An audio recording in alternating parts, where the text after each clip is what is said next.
আসসালামু আলাইকুম প্রিয় ভিউয়ার্স, আশা করি সবাই ভালো আছেন। সবাইকে শুভেচ্ছা জানিয়ে নতুন আরও একটি ভিডিও শুরু করছি। ভিডিওতে রয়েছে কিছু গুরুত্বপূর্ণ আরবি বাক্য। যারা খুব সহজে এবং দ্রুত আরবিতে কথা বলা শিখতে চান তারা আমার এই ভিডিওটি শেষ পর্যন্ত দেখতে থাকুন। কেমন আছেন হে ম্যানেজার? এই বাক্যটির আরবি অর্থ হচ্ছে কেফ হালেক ইয়া মুদির। এখানে কেফ হালেক অর্থ কেমন আছেন, ইয়া মুদির অর্থ হে ম্যানেজার। কেফ হালেক ইয়া মুদির, কেমন আছেন হে ম্যানেজার? আলহামদুলিল্লাহ, আমি ভালো আছি। এই বাক্যটির আরবি অর্থ হবে আলহামদুলিল্লাহ আনা কয়েস। এখানে আনা অর্থ আমি, কয়েস অর্থ ভালো, আনা কয়েস অর্থ আমি ভালো। আলহামদুলিল্লাহ আনা কয়েস, আলহামদুলিল্লাহ আমি ভালো আছি। তুমি কেমন আছো? এই বাক্যটির আরবি অর্থ হবে কেবল হাল ইনতা কয়েস। এখানে কেবল হাল অর্থ কেমন আছো, ইনতা অর্থ তুমি, কয়েস অর্থ ভালো। কেবল হাল ইনতা কয়েস, তুমি কেমন আছো? আলহামদুলিল্লাহ ভালো আছি। এই বাক্যটির আরবি অর্থ হচ্ছে আলহামদুলিল্লাহ তামাম। এখানে তামাম অর্থ ভালো, কয়েস অর্থ ভালো। আলহামদুলিল্লাহ তামাম, আলহামদুলিল্লাহ ভালো আছি। আমি মনে করেছি তুমি সৌদি। এই বাক্যটির আরবি অর্থ হবে আনা ফাক্কার ইন দ্য সৌদি। এখানে আনা অর্থ আমি, ফাক্কার অর্থ মনে করা বা চিন্তা করা, ইন দ্য সৌদি অর্থ তুমি সৌদি। আনা ফাক্কার ইন দ্য সৌদি, আমি মনে করেছি তুমি সৌদি। আমি সৌদি না, আমি বাংলাদেশি। এই বাক্যটির আরবি অর্থ হবে আনা মাফি সৌদি, আনা বাংলাদেশি। এখানে আনা অর্থ আমি, মাফি সৌদি অর্থ সৌদি না, আনা বাংলাদেশি অর্থ আমি বাংলাদেশি। আনা মাফি সৌদি, আনা বাংলাদেশি, আমি সৌদি না, আমি বাংলাদেশি। তুমি আসল সৌদি, ঠিক? এই বাক্যটির আরবি অর্থ হবে ইনতা আসলি সৌদি সাহ। এখানে ইনতা অর্থ তুমি, আসলি অর্থ আসল, সাহ অর্থ ঠিক।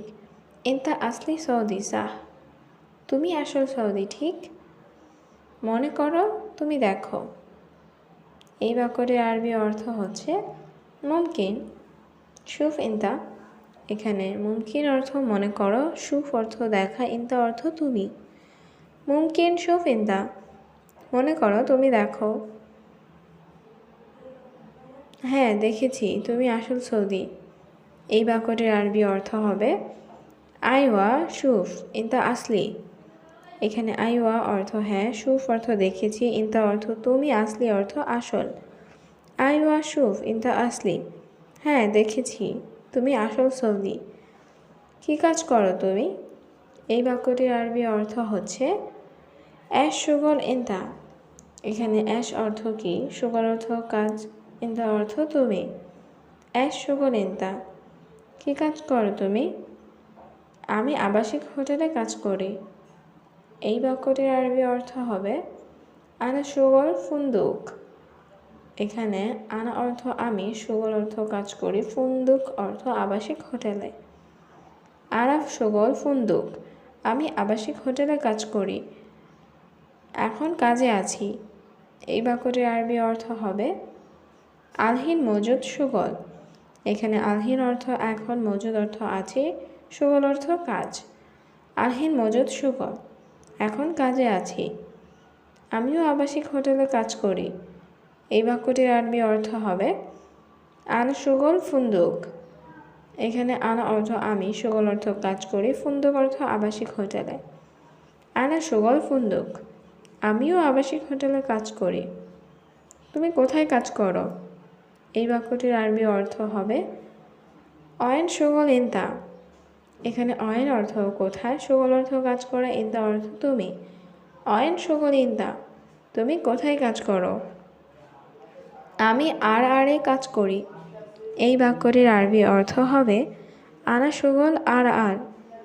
এখানে আনা অর্থ আমি, সুগল অর্থ কাজ করা, সুগল আর অর্থ আরে কাজ করি। আনা সুগল আর, আমি আরে কাজ করি। এক রুম কত টাকা? এই বাক্যটির আরবি অর্থ হবে কাম ফুলুস ওয়াহেদ গোরফা। এখানে কাম অর্থ কত, ফুলুস অর্থ টাকা, ওয়াহেদ অর্থ এক, গোরফা অর্থ রুম। কাম ফুলুস ওয়াহেদ গোরফা, এক রুম কত টাকা। কি একটা রুম নাকি দুটা রুম? এই বাক্যটির আরবি অর্থ হবে অ্যাশ ওয়ান রুম ওয়ালা টু রুম। এখানে অ্যাশ অর্থ কি, ওয়ান রুম অর্থ একটা রুম, ওয়ালা অর্থ নাকি, টু রুম অর্থ দুইটা রুম। অ্যাশ ওয়ান রুম ওয়ালা টু রুম, কি একটা রুম নাকি দুইটা রুম? দুইটা রুম ও একটা বারান্দা। এই বাক্যটির আরবি অর্থ হবে গোরফাতিন ওয়া সালা। এখানে গোরফাতিন অর্থ দুইটা রুম, ওয়া অর্থ ও, সালা অর্থ বারান্দা। গোরফাতিন ওয়া সালা, দুইটা রুম ও একটা বারান্দা। 247 টাকা। এই বাক্যটির আরবি অর্থ হচ্ছে মিত্তেইন সাবা আরবাইন। এখানে মিত্তেইন অর্থ 200 টাকা, সাবা আরবাইন অর্থ 47 টাকা। মিত্তেইন সাবা আরবাইন, 247 টাকা। না, এখানে একটা টয়লেট। এই বাক্যটির আরবি অর্থ হচ্ছে লা হেনা ওয়াহেদ হাম্মাম। এখানে লা অর্থ না, হেনা অর্থ এখানে, ওয়াহেদ অর্থ একটা, হাম্মাম অর্থ টয়লেট। লা হেনা ওয়াহেদ হাম্মাম, না এখানে একটা টয়লেট। এখানে দেখো দুইটা টয়লেট। এই বাক্যটির আরবি অর্থ হবে হেনা শুফ ইতনিন হাম্মাম। এখানে হেনা অর্থ এখানে, শুফ অর্থ দেখো, ইতনিন অর্থ দুইটা, হাম্মাম অর্থ টয়লেট। হেনা শুফ ইতনিন হাম্মাম, এখানে দেখো দুইটা টয়লেট। আপনি সেখানে ম্যানেজার, কত টাকা বেতন? এই বাক্যটির আরবি অর্থ হবে ইনতা মুদির হেনা রাতিব কাম।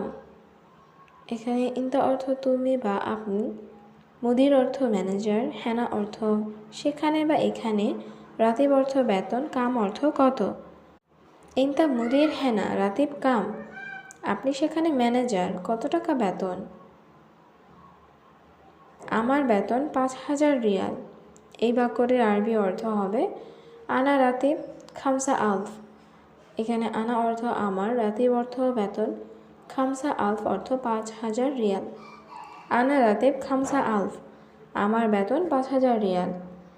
এখানে 3000 4000 টাকা।